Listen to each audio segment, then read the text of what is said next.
Álvaro Castilla conduce Pasaporte al Día. Destinos, experiencias y datos útiles para viajar mejor. En la Metro.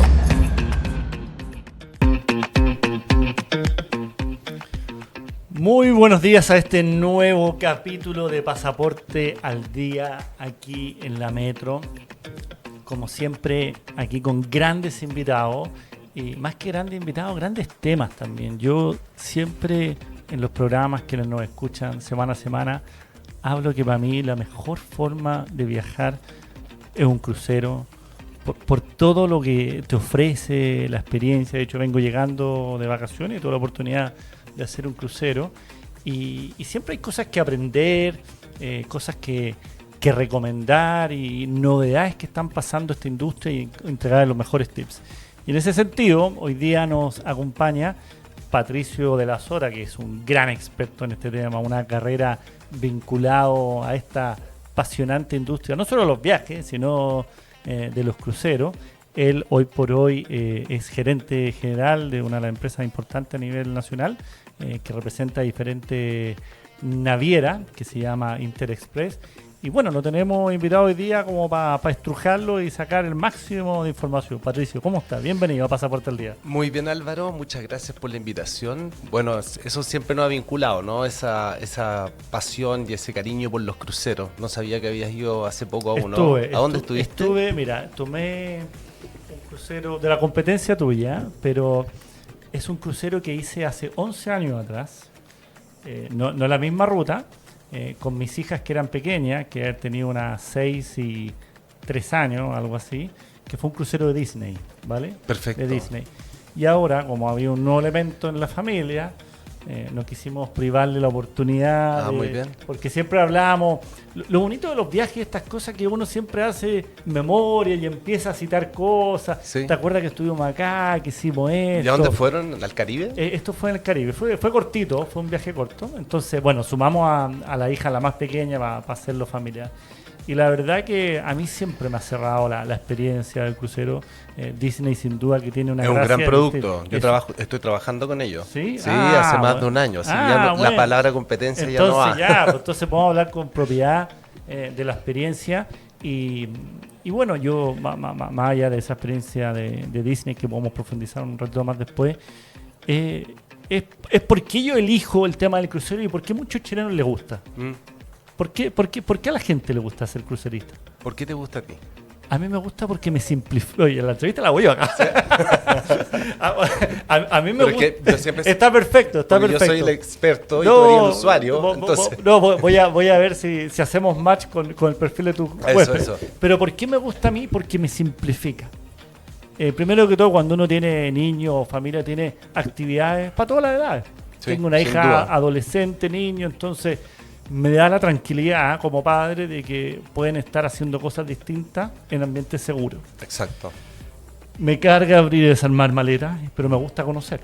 Sí. Entonces un crucero que va parando en diferentes lugares te da esas opciones.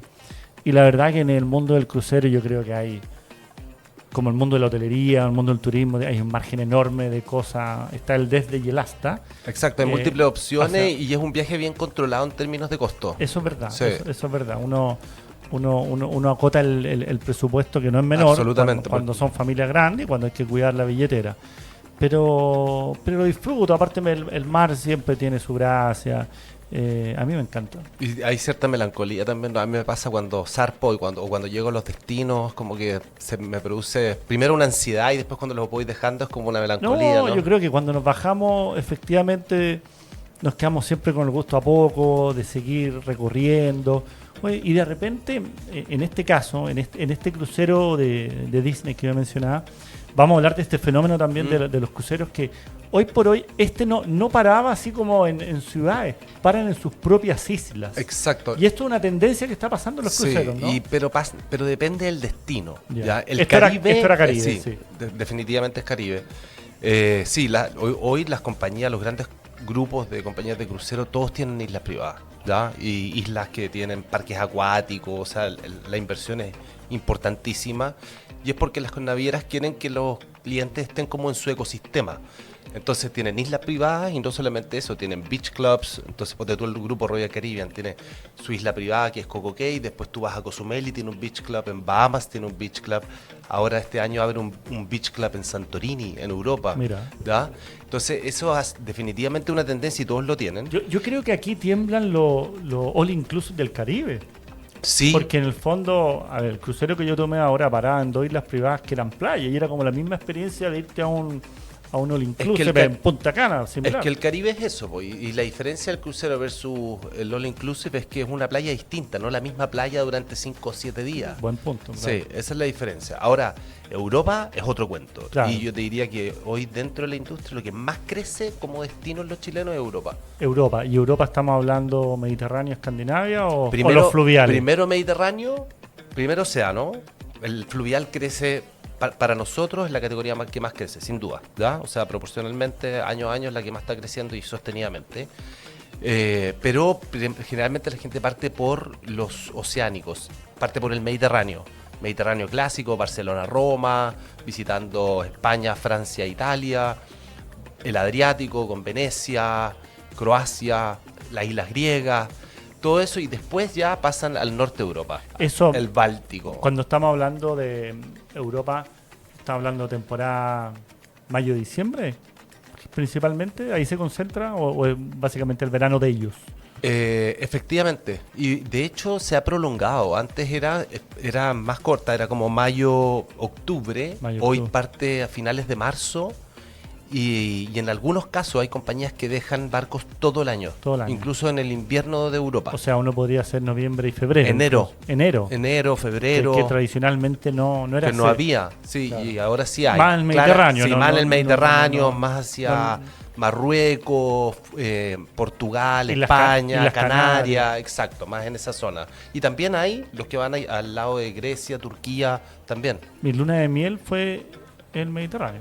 ¿Sí? En un crucero que salió de Barcelona. Yo vivía con con mi señora y mi familia nos fue a visitar porque vivía en Inglaterra y nos fuimos luna de miel con toda la parentela. O sea, fue como un viaje familiar, pero coincidió en mi luna de miel. Pero pero extraordinario. Bueno, eso pasa mucho, los viajes multigeneracionales, eso es algo que ha agarrado súper fuerte, y los cruceros es un match perfecto. Imagínate una familia de 25 personas, por ejemplo. Con gustos distintos. Con gustos distintos, que van a celebrar el cumpleaños número 80 del abuelo, que hay comodidad y entretención para todas las edades, donde de alguna manera estás más contenido. Hacer eso por tierra puede ser una locura en Europa. Uno pensaría, Pato, que, a ver, yo hice eso, con mis padres hicimos 2 veces un viaje familiar que fue a esto All Inclusive, donde cada uno hacía sus actividades. Pero ahí encontramos mucha facilidad de los hoteles para decir, oye, queremos hacer la celebración, terminar algo en la playa, en algún lugar, en algún venue. Uno encuentra esa misma flexibilidad también. Sí, puedes reservar restaurantes, claro, y dependiendo del tamaño del grupo puedes cerrar un restaurante si quieres. Claro. ¿Ya? Por eso, de hecho, hemos hablado del tema como las empresas, cuando van los viajes de incentivos, los cruceros funcionan súper bien. Claro, tienes toda razón. Sí, y hay espacios grandes que pueden ser en privado dependiendo del tamaño del grupo, o más pequeños, es bien versátil, pero sí, generalmente nos piden eso, y nos piden, ponte tú, la noche del cumpleaños, una buena torta o algo, y todo eso se puede pedir. Yo recuerdo, a mí me tocó ser un tour conductor para un grupo de una gran cervecera me acuerdo. Que fue al Caribe, al Báltico, perdón. Claro, y teníamos nuestro espacio reservado y habrá sido un grupo de 80, 120 personas, no recuerdo bien. ¿Cómo viajaron? ¿Qué fue lo que le llevó este verano? Este verano... ¿Dónde viajaron más los chilenos, obviamente, en este tipo de productos? Generalmente, en nuestro verano, lo que más... el destino principal es el Caribe. Es Caribe. Lejos. ¿Caribe saliendo de Florida o otra? Lo que te comentaba antes de que empezáramos, que había una baja con el embarque desde Florida por distintas razones. Primero partió, yo creo, porque subieron los costos del destino, y nosotros vimos ahí una migración de gente que iba por 3 noches a crucero a gente que iba por 7 noches, porque se dio cuenta que el crucero es mucho más barato. La gente quiere ir a Miami y alojarte, si comparas el costo del alojamiento en Miami o en Florida en general versus el crucero, y considerando que te incluye todas las comidas, no hay por dónde perderse. Entonces vimos primero un cambio en la conducta del cliente de pasar de cruceros de 3, 4 noches a 7 noches. Entonces hacían 7 noches de crucero, 2 noches en Miami o en Orlando y combinaban con parques, ¿verdad? Porque también en Orlando la oferta de crucero es súper importante. O sea, no necesitas bajar a Miami para tomar un crucero. Y ahora Fort Lauderdale, yo salí de Fort Lauderdale. De hecho, Fort Lauderdale también. O sea, bueno, de hecho es Miami y Fort Lauderdale. Entonces, eso vimos que ha venido cayendo un poco y también con todo el ruido que hubo en torno al problema de la visa, del visa waiver el año pasado, que eso ya se estabilizó. Y de hecho, nosotros hemos visto que en los últimos 3 meses la demanda volvió a aumentar por ese destino. Pero hoy también existen productos sin visa, desde Cartagena, India, desde Colón, que son espectaculares, itinerarios súper intensivos en isla, visitando Aruba, Bonaire, Curazao. Imagínate, zarpar de Cartagena, India, un súper destino. Colón también, Panamá. Panamá tiene mucho que entregar, tiene casco antiguo, tiene buenas compras, buena gastronomía. Hay muy buena conectividad aérea y eso ha crecido bastante. Mira, sí. ¿Y son compañías que operan ustedes también, me imagino, ¿no? Sí, claro. ¿Quiénes eso lo tiene Royal Caribbean. MSC va a sacar uno a partir de octubre, desde La Romana. Desde La Romana, sí, eso es en República Dominicana, que también hay una conectividad aérea importante ahí. También están los cruceros a Brasil, desde Buenos Aires. Están los cruceros de Cono Sur, que tú hiciste uno. Yo hice Cono Sur, sí. Hice el que pasó por Cameron, ¿no? Sí. Que pasó a las Malvinas o a las Falklands, como dijera, ¿no? Y otra cosa que nosotros hemos visto, y esto ya es como en el segmento más de ultra lujo, son los viajes de expedición a la Antártida. Bien. Eso está creciendo en forma importante. ¿Y esos están saliendo más de Punta Arena o de Ushuaia? Antiguamente Ushuaia se llevaba la gran mayoría, se llevaba el botín. Pero ponte tú, el grupo Royal Caribbean invirtió en Puerto Williams. Claro. De hecho, inaugura un hotel. La Cutaya. Se llama The Cormorant. No, es que antes se llamaba el Hotel La Cutaya. Ellos están construyendo su propio hotel de 175 habitaciones. Yeah. Que es grande. Y ese hotel, claro, tiene...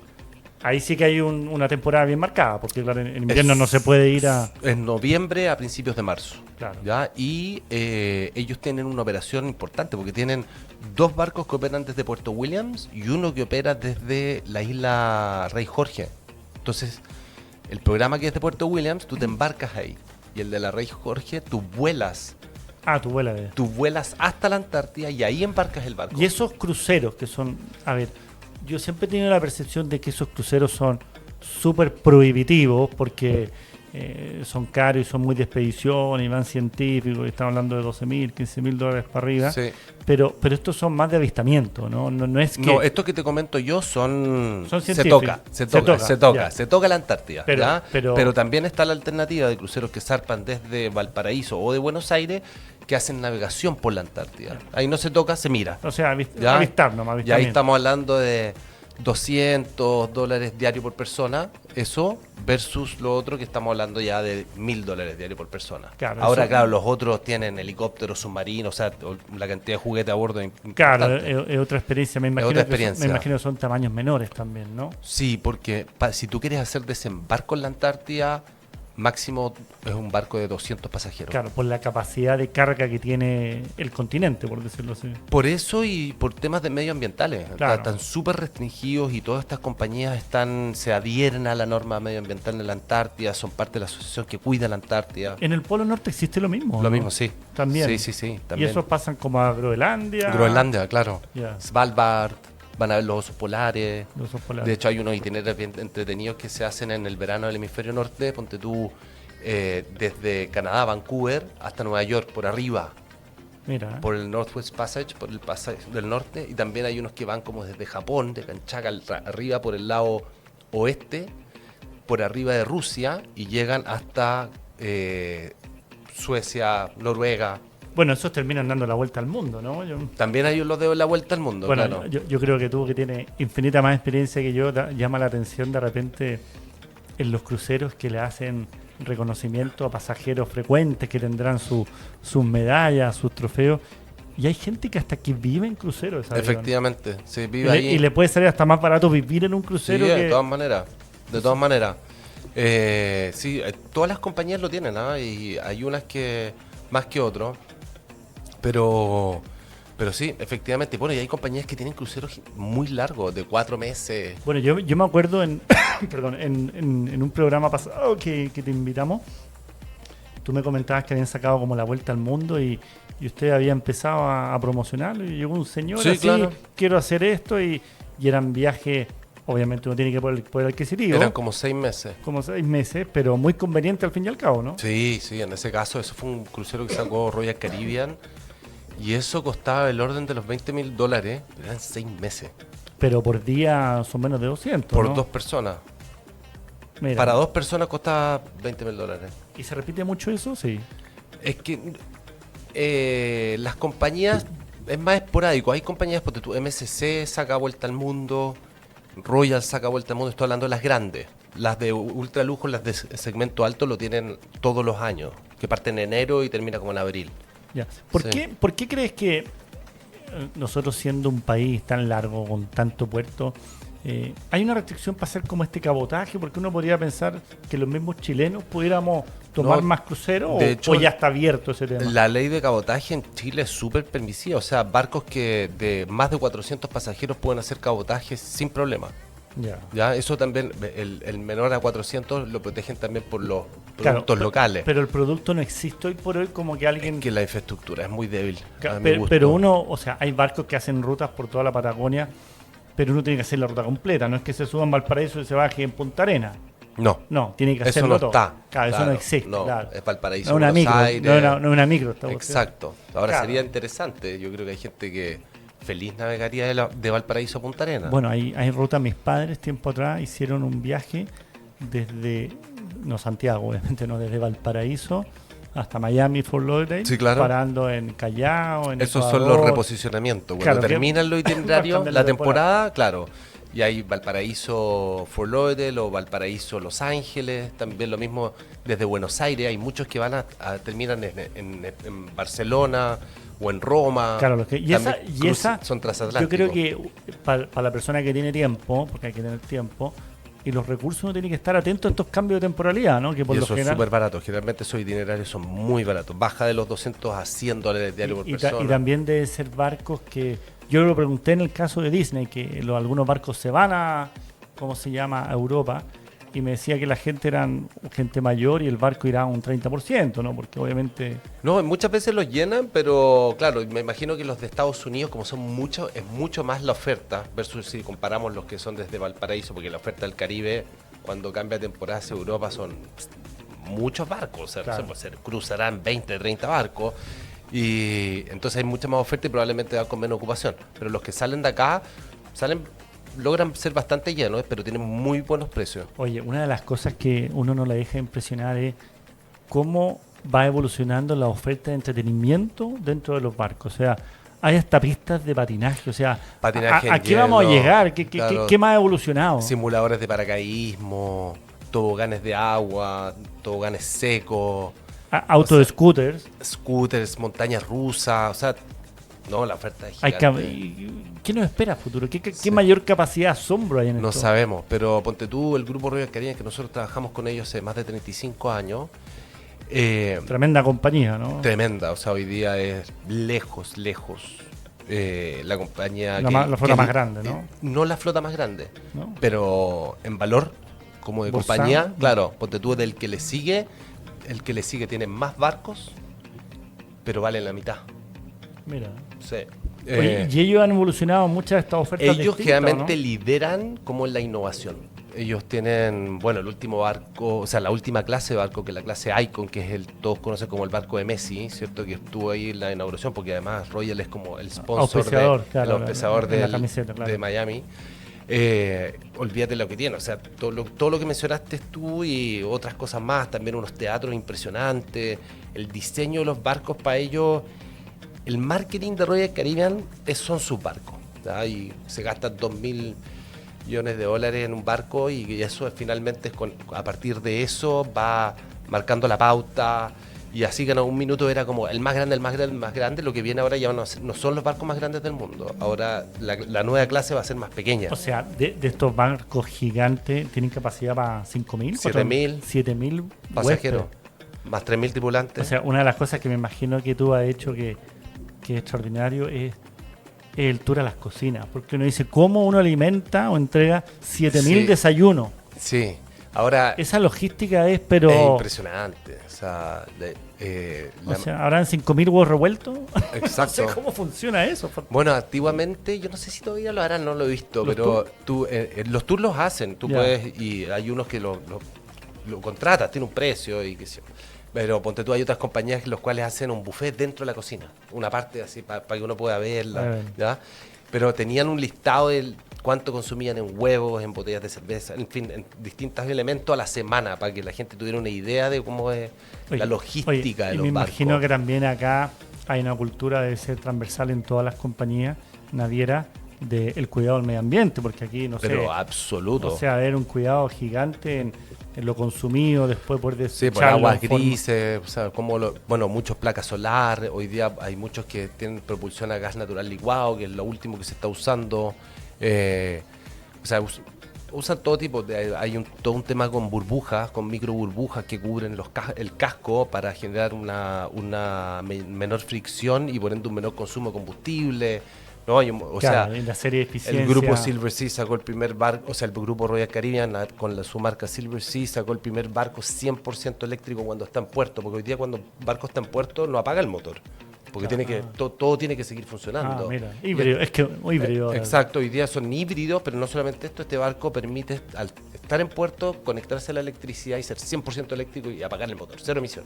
Pues otra cosa que a mí yo disfruté ahora en este crucero que hice son los espectáculos. Aquí no hay que ir a Broadway ni a Nueva York, perdón, a Londres a ver los shows musicales. porque realmente ya, más allá de la calidad de las personas que hacen las actuaciones, hay efectos especiales que están a la altura de cualquier teatro. Absolutamente, o sea, de hecho, volviendo al grupo Royal, ellos tienen en Florida un estudio donde entrenan a todos los artistas que participan de esto, que viene gente como del Cirque du Soleil, a músicos, cantantes.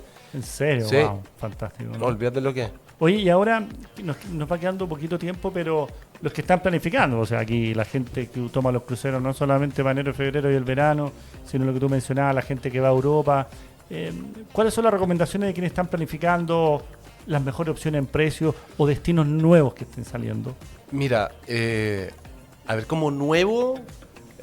O rutas distintas. El mundo está bien visto, ¿no? Ya. Pero yo te diría que lo que viene como pegando fuerte, cada vez más tendencia, es como el norte de Europa e Islandia.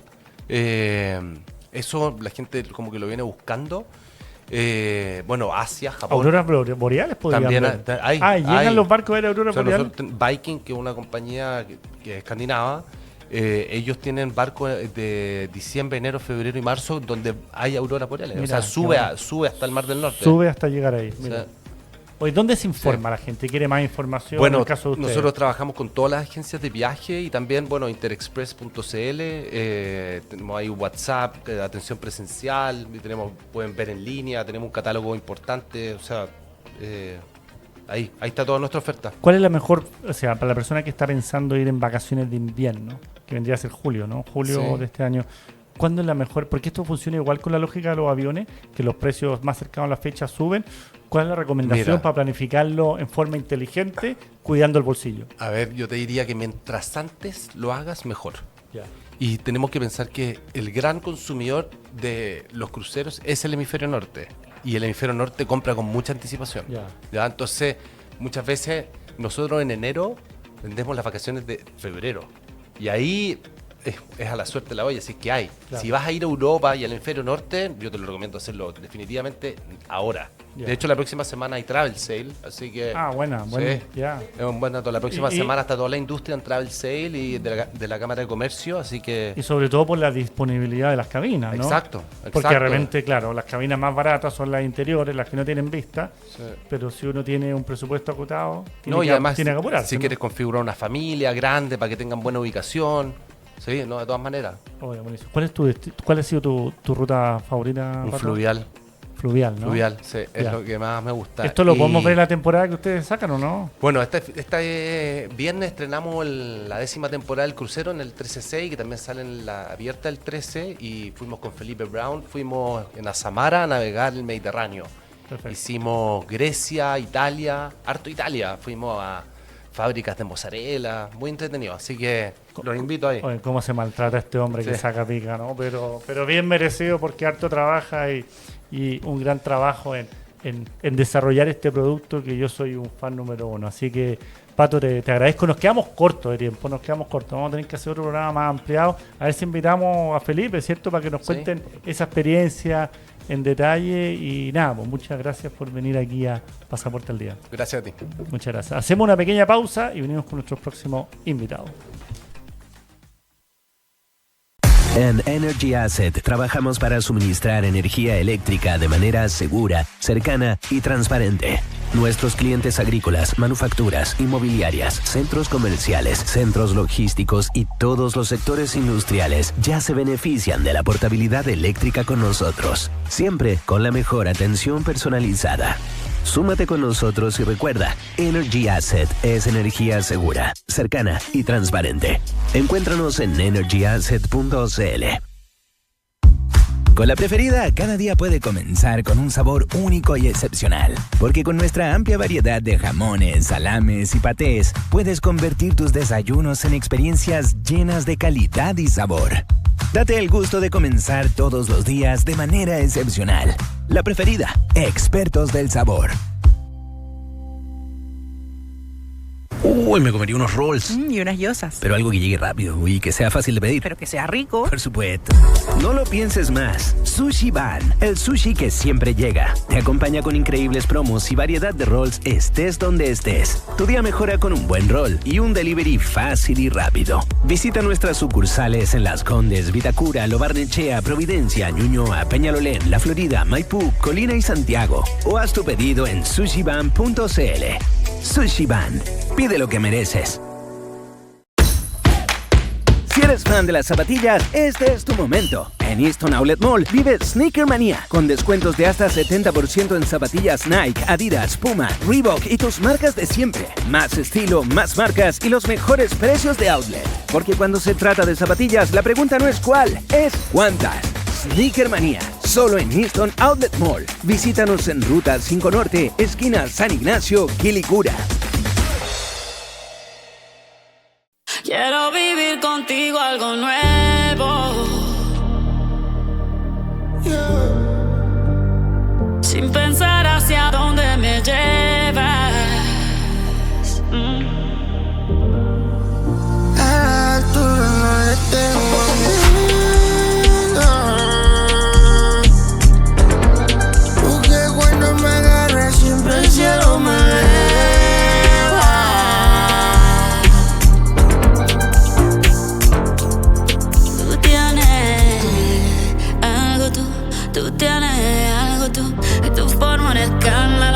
cuando dices algo tú, un tiki-tiki, algo tú, digan en un escándalo, así como bailas tú. Oye, guayaque, oye, guayaque, oye, guayaque, guayaque. Tus ojos del mismo sueño, tus ramas del mismo árbol. Amo en la carretera, nada en el maletero, y a donde la vida nos lleve. Todo bonito queda pegado en el pecho, y lo que no sirve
Aquí estamos de regreso en Pasaporte al Día de la Metro. Oigan, y aquí tengo un invitado que yo le estaba echando los ojos, no habíamos podido coincidir antes.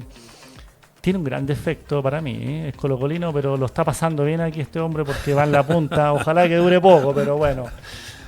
Hay que respetarlo y un saludo al pueblo colocolino. Pero quiero presentar a Ernesto Pirne, que no sé si es mucho decir no es mucho, es una leyenda aquí en turismo. Es una persona que tiene una tremenda trayectoria, que conoce esta industria al revés y al derecho y ha trabajado en diferentes instancias. Entonces, la idea es tener una conversación grata de cómo ha sido tu vida aquí en turismo. Néstor, bienvenido aquí a Pasaporte al Día y un gusto tenerte acá. Bueno, muchas gracias. Los escucho mucho porque es el ambiente en el que uno ha trabajado y ha estado toda la vida.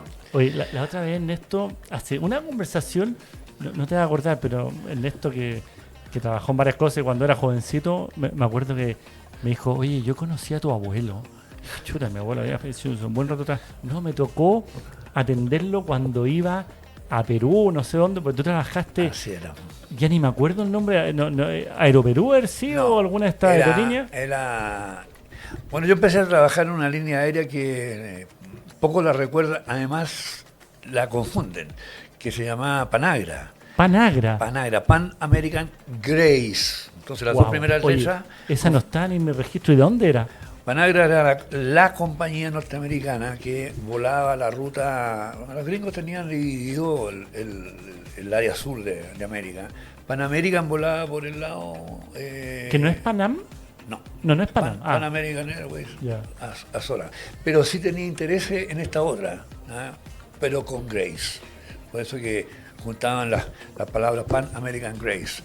Y tenía la particularidad, como te digo, que una volaba por el Pacífico y terminaba en Buenos Aires, y la otra volaba por el Atlántico y terminaba en Santiago. Oye, ha cambiado mucho la industria.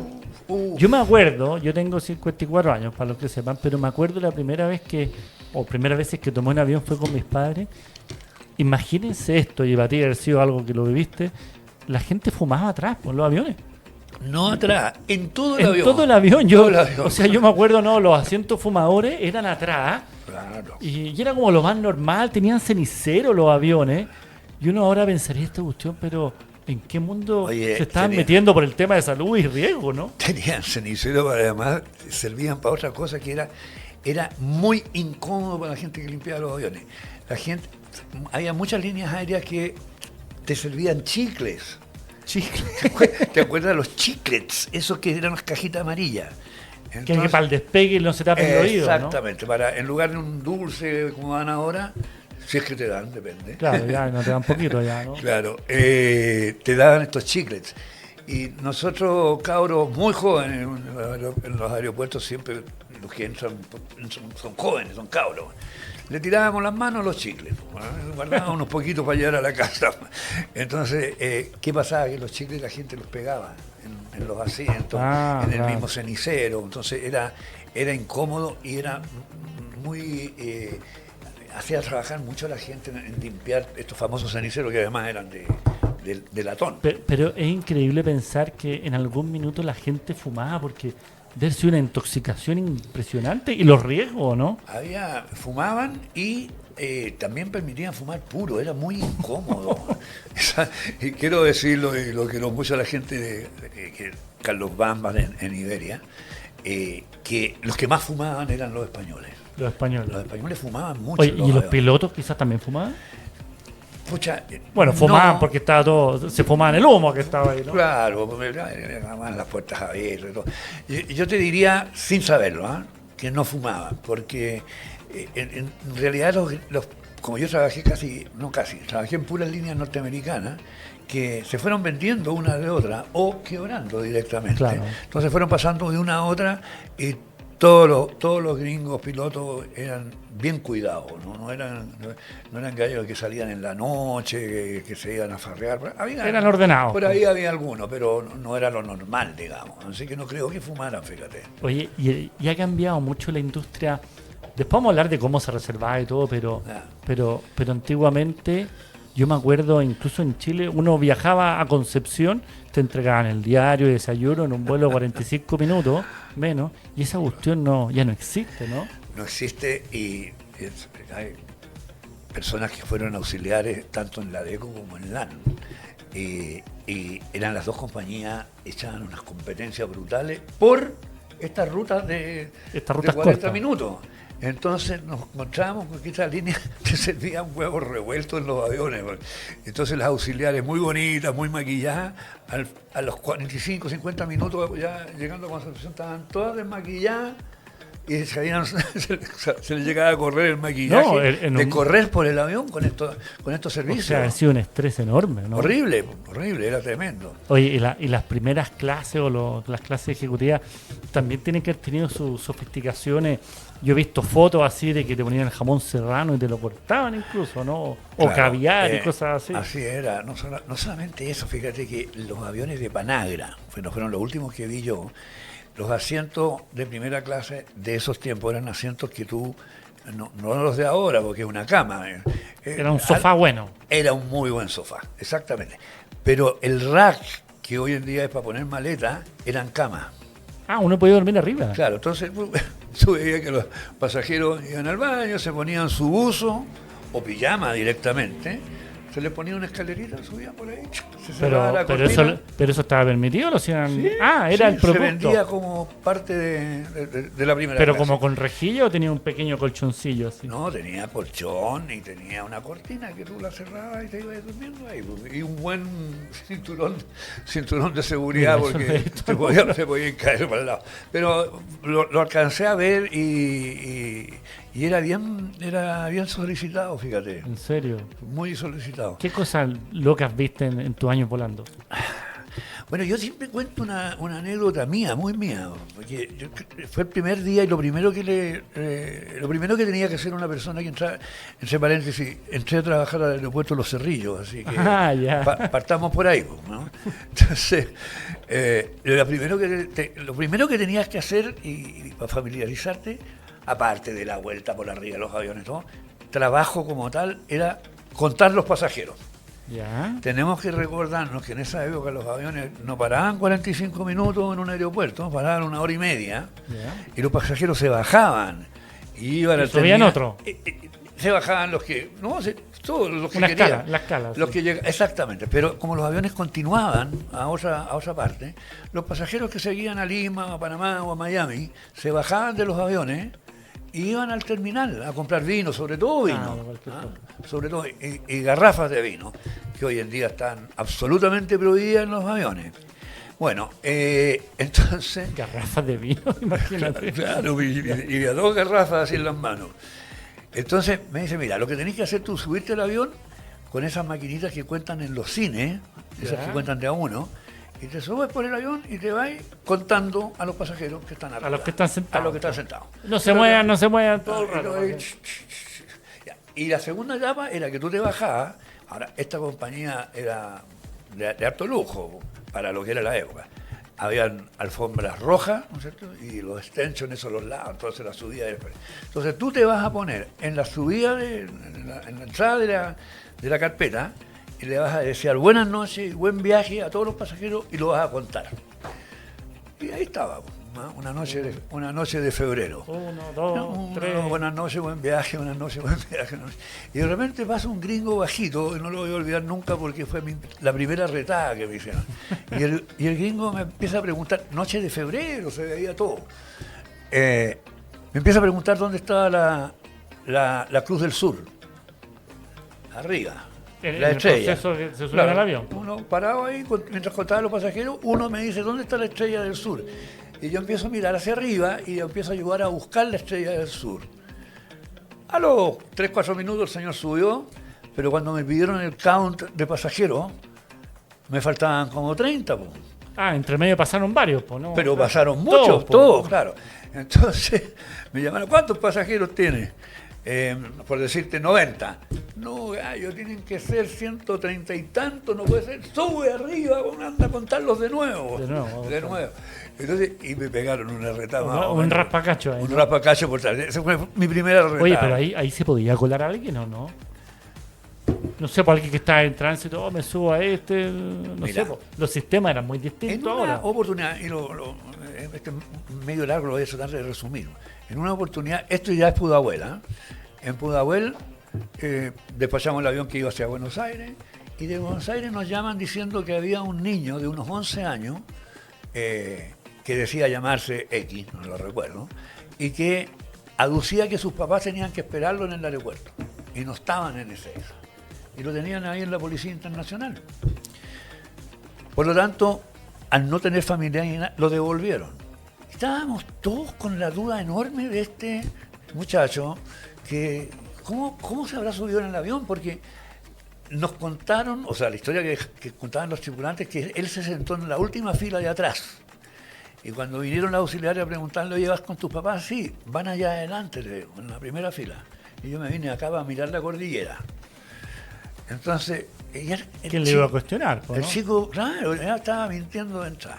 Bueno, entonces cuando lo devuelven a Santiago, y me voy a contar los detalles, incluso había un policía de la Interpol ahí, que no sé de qué parte del sur era, y cuando habló le captó un acentillo ahí. Que nosotros los chilenos creemos que hablamos todos igual, sin embargo hay partes donde hay ciertas cosas, ¿no? Ciertos acentos. Y le dice, ¿de qué parte, no sé, por decirte, ¿de qué parte de Linares soy tú? De tal, le dice el chico. Entonces, ¿cómo lo había hecho? Él le estaba sacando plata a los papás durante un buen tiempo, juntando las alcancías de la época, que me imagino un tarro, ¿no? Un chanchito ahí de grea. Claro. Y la mamá contaba, porque hicieron venir a la mamá a Santiago a buscarlo, porque se lo llevaron a una cosa de carabineros, que el chico llegó a Santiago, tenía una obsesión por volar. Habían unos buses que se llamaban Pudahuel no sé cuánto, y se tomaban ahí al frente de la estación Mapocho. Pasó, tomó el bus, se fue a Pudahuel, al Pudahuel antiguo, al primero, claro, que tú lo conociste muy bien por lo demás. Y entonces miró y captó que las maletas pasaban por debajo de los mesones. No es que compró con el chanchito el ticket más barato. No, eso era Balbú. Balbú. Y miró que las maletas las pasaban por debajo, y detrás de eso, ese camino por donde se llevaban las maletas con unos tractores, iba hasta los aviones, a la losa para afuera. Y se coló entero. Y se coló por ahí. Cuando vio que los pasajeros iban caminando hacia los aviones, se metió en un lote y subió y se sentó nomás. Listo. Y este cabrón chico fue yo recuerdo que uno de los primeros pavos que tuve en la vida de la aviación. Así que, pavos, y yo creo que ha habido mucho más. En el aeropuerto. Bueno, yo creo que hay un antes y un después en todos los temas de controles después de los atentados a las Torres Gemelas, ¿no? Absolutamente. Porque antiguamente tanto control, sácate los zapatos, que el notebook, que la cuestión, que exacto, era jodido. Antes no existían los rayos X, pasaba nomás, ¿no? Oye, acuérdate que después de los atentados empezaron con el cuento de que los aviones, hoy no es, pero durante un buen tiempo estuvieron con unos sheriff. Claro, unos policías americanos con la pistolita, era el único que podía llevar una pistola por lo demás arriba del avión. No, anteriormente era suelto. Imagínate que a los pasajeros de primera clase de Panagra, durante un tiempo, pues lo acortaron porque les salía muy caro, les regalaban un reloj. No te voy a decir que un reloj cuando cruzaban la línea del Ecuador. Eso significaba que había pasado la línea del Ecuador, en un vuelo de Panagra, en primera clase, etcétera, etcétera, etcétera. Y todas esas cosas se acabaron, ¿no? Regalaban un montón de cuestiones arriba de los aviones, unas bolsitas con peinetas, con cosas para lavarse los dientes, a todo. A todo, porque, de arriba abajo. Claro, también hay que entender que tiempo atrás no había entretenimiento, nada, pues te agarras un buen diario, un libro, y hasta ahí nomás, pues, ¿no? Fíjate que ya después, en Eastern, que fue la primera compañía que Eastern, las Alas de América. Eastern, las Alas de América. Tú sabes que sacaron el nombre de Panagra, porque Panagra era el interamericano, las Alas de América. Mira. Lo tomaron. Cuando empezaron a retirar de Economy, las bolsitas estas eran $4 millones menos al año. Bueno, yo siempre he escuchado la anécdota también que no sé, American Airlines sacó la aceituna, no tengo idea, del sándwich que entregaba el club, claro. Y eran 2 millones de aceitunas, por un cálculo así, era una porrada de plata también. Absolutamente. Oye, y la gente tampoco, se acuerda antes que para viajar eran como unos vouchers que se escribían a mano. O sea, esa cuestión tiene que haber un tráfico de errores y cuestiones, cero seguridad, era muy complejo, ¿no? Había varias cosas, pues mira, por ejemplo, en el aeropuerto de Los Cerrillos, yo fui después de muchos años, pero por recordar nomás, y había una terraza, pero realmente la terraza no tenía 1 metro de altura, entonces la gente se saltaba a la losa y iban a recibir a los parientes, a la escala, a la bajada del avión. Ahí llegaron las selecciones mundiales de ese sentido, me imagino, ¿no? Sí, pues ahí llegaron, pues, no sé.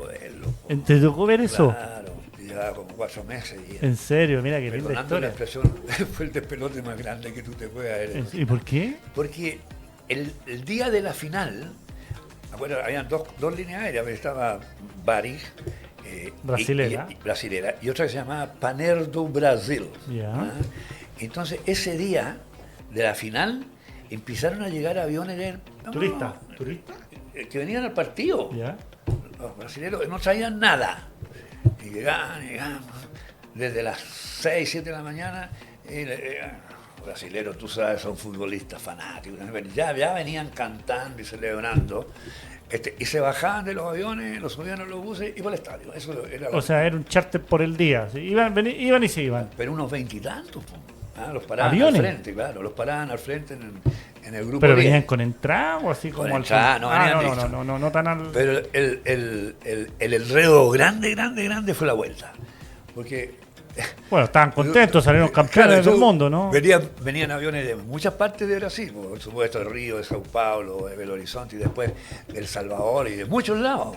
Entonces, cuando tú embarcabas los vuelos, creías saber que don Álvaro Castillo no había subido el vuelo, entonces lo llamaban por los parlantes y nunca aparecían, hasta que vino un moreno de la época y nos dijo, oiga, no lo sigan llamando, él no se llama Álvaro Castillo, y nos puso como ejemplo el nombre Pelé. Se llama Pelé, pero nosotros aquí teníamos escrito Edson Arantes do Nascimento. No, llame a Pelé y va a aparecer de inmediato. Dicho y hecho, todos los brasileños tienen un sobrenombre. Pero aquí estamos hablando de los jugadores, que los mismos. No, me refiero a pasajeros. Doy un ejemplo de cómo, ya, okay. Claro, te faltaba un pasajero a bordo del avión, lo llamabas por el nombre que tenían en el pasaporte. El pasaporte era medio chorizo, ¿no? Y claro, nunca entendió por el nombre la persona. Oye, vaya a ser capaz que con tanto enredo el Kia Fortaleza terminó yendo a Río y se equivocó de avión, ¿no? Así fue, porque, ¿sabes qué? Ya cuando íbamos en el 4º, 5º vuelo, le dijimos, llenémoslo y lo cerramos. Aparte estaban todos felices, quizás algunos arriba de la pelota. Y venían de ser campeones, claro, por el mundo. Entonces, llenado el avión, cerraba la puerta y váyase lo más, chao. Y sí, deben haber llegado a cualquier parte. Oye, qué buena anécdota, ¿no? Sí. Oye, la otra que cuento con mucha también regularidad es que tuve la oportunidad de conocer un capitán de Panagra. Lo conocí jubilado, para ser franco, y se llamaba Warren Smith. Warren Smith. ¿Como la calle? Claro, la calle lleva el nombre de él. Ah, mira. Pero ¿era él o era ese nombre? No, era él. ¿Qué es lo que pasaba? Que la historia que me contaron, incluso él la contaba, es que él se vinculó mucho con Chile. Mucho. Entonces se casó con chilena. Se llevó como gringo, ¿no? Se llevó como 5 perros, pero él quería que fueran perros quiltros de la calle. Por lo tanto, nosotros tuvimos que ir a buscarle los perros a la toma de la José María Caro, que era toma en ese momento, hoy una ciudad, y a juntarle un montón de perros chicos que deben haber, nos reíamos nosotros ahora esos perros. ¿Y se lo prendían o se lo llevaba? No, se lo llevaba. ¿Y cómo se lo llevaba? ¿Así en el avión? En jaula. Igual iba presurizado. Claro, pero era muy achilenado. Y él era dueño de una parte de donde está el club de la Fuerza Aérea ahora en Quinchimalí. Y este señor... lo donó. Mira. Donó una parte, no todo. Y además hacía clase en la FACH. de tal manera que cuando falleció, pidió que sus cenizas fueran lanzadas en la cordillera, aquí en San Alfonso, adentro, con honores militares ahí de la Fuerza Aérea. Una historia muy bonita. Y la calle viene póstumo, ¿no? El nombre de la calle. Sí, porque la calle lleva un buen rato, o sea, muchos años. Y a mí la única persona que supo alguna vez quién era y qué es lo que había sido fue la Mary Rose McGill de Harpa. Mary Rose McGill. Claro, ella era muy informada porque su padre fue presidente de Panagra. Mira. Entonces se van juntando las cosas, ¿viste? ¿Qué echas de menos de ese antaño, de cómo era la aviación en esos tiempos? Yo creo que habían varias cosas. Una que viajar en avión era elegante, aunque fueras en la gente se vestía, ¿no? Ahora que uno se sube así casi con las pijama, señoras con los sombreros, ¿no es cierto? Vestidos semilargos. Tú viajabas elegante en los aviones. Eso es lo primero. Lo otro es que los aviones paraban en todas partes. Entonces, tú en cada ciudad como que comprabas alguna cosilla. Estirabas las piernas. Y me voy a ir porque yo soy nacido y criado en la zona de San Antonio, Yoyeo. Era como cuando viajaban las Pullman y paraban en Melipilla y todos los viejos se bajaban a comerse un sándwich con una cerveza. Proyéctalo en los aviones. O sea, la gente paraba en Lima, se metía unos piscos agua, después llegaba exacto. a Ecuador, a Guayaquil, y vamos tomando unos camarones, no sé, algo así, ¿o no? Panagra era una compañía importante por estos lados. Y ahora que dijiste Guayaquil, los dos aeropuertos de Ecuador, el de Quito y el de Guayaquil, fueron construidos por Panagra y eran iguales el uno al otro. Entonces, ¿Cuándo desapareció Panagra? Panagra desapareció con la compra cuando la compró Braniff. Braniff era brasilera también. No. Era americana entera, y era tan americana que era de Texas. Y la otra que desapareció fue Panam. Claro. Bueno, fueron desapareciendo las compañías con el tiempo bastante rápido, porque se dice la vieja historia de pastelero a tus pasteles, ¿no? El Pan American, como transportaba millones de pasajeros, pensó que tenía que meterse en el negocio hotelero. Y empezó a comprar hoteles muy grandes, partiendo del Sheraton Bal Harbour ahí en Miami, que eran entonces grandes y de lujo. Y ese negocio no lo conocía. Oye, de todas estas aerolíneas desaparecidas, ¿cuál echáis de menos que sí? Qué pena que estos tipos que tenían un sello ya no están.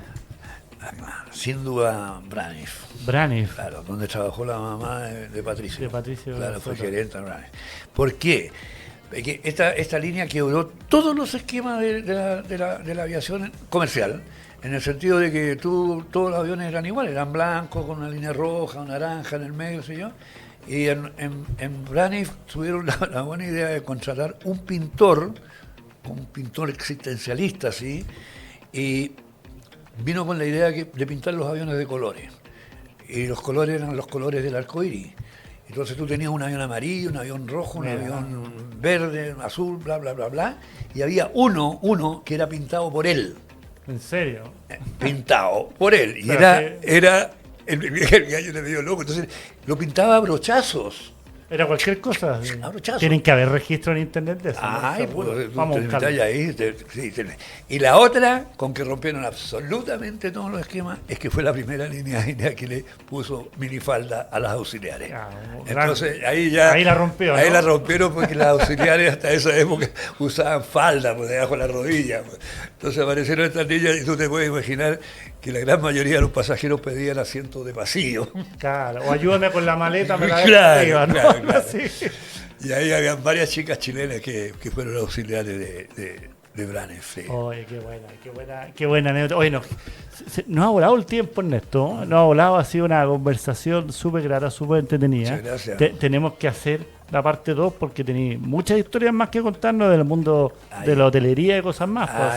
Así que lamentablemente tenemos que ir terminando este bloque, pero te vamos a dejar cordialmente invitados para que nos sigas contando anécdotas tan bonitas de, efectivamente, cuando hice esta introducción, una leyenda del turismo que que tenemos que seguir recorriendo contigo anécdotas, ¿no? Con mucho gusto, cuando quieran. Claro que sí, que la próxima vez poneme que es en el piso 3. En el piso 3, perfecto. Claro, porque me puso piso 6 y fui a dar a otra radio. O la próxima vez lo vamos a hacer en el Double Tree también, pues, ¿no? ¿También? Usted podríamos hacerlo ahí, gusto, en esto trabaja en los hoteles Double Tree, entonces mucho gusto, vamos a enfocarnos en el próximo capítulo que invitemos a Ernesto a la hotelería. Así que muchas gracias Ernesto por venir. Y bueno, gracias a todos que nos escuchan aquí en Pasaporte al Día. Recordamos el nuevo horario que tenemos los jueves a las 12 del día y también repetición todos los sábados a las 10 de la mañana y 20 horas. Y no olviden que nos pueden ver también en el canal 194 de Zapping y en la Metro FM y en nuestro canal de YouTube. Así que nada, muchas gracias. Nos vemos la próxima semana. Hasta luego. Chao, chao. Álvaro Castilla regresa pronto con nuevas rutas y experiencias para descubrir. Esto fue Pasaporte al Día, en la Metro. Las opiniones vertidas en este programa son de exclusiva responsabilidad de quienes las emiten y no representan necesariamente el pensamiento de la Metro.